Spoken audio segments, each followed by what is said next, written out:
Hello everyone, আজি আমি পঢ়িম ক্লাস 7 ইংলিশ জাতীয় বিদ্যালয় লেসন 6 প্ৰথম কোৱেশ্চনটো is MCQ what is the name of the writer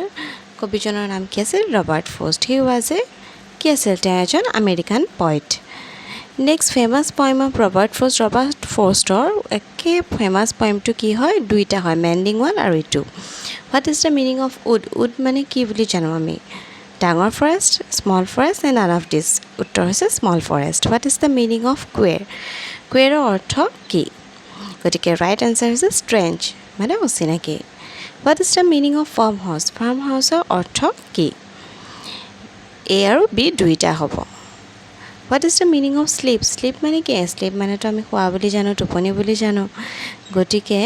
ইয়াত কি বুজাইছে কবিতাটোত মৃত্যু what is the meaning of downy মানে কবিতাটোত কি বুজাইছে ইয়াৰ শুদ্ধ উত্তৰটো হৈছে বহুত সফট বস্তু এটা যেটা আবদ্ধ কৰি ৰাখে হেতু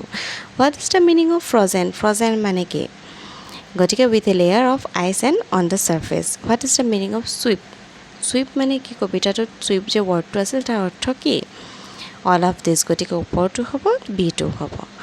what does he believes কবিজনে কি বিশ্বাস কৰিছিল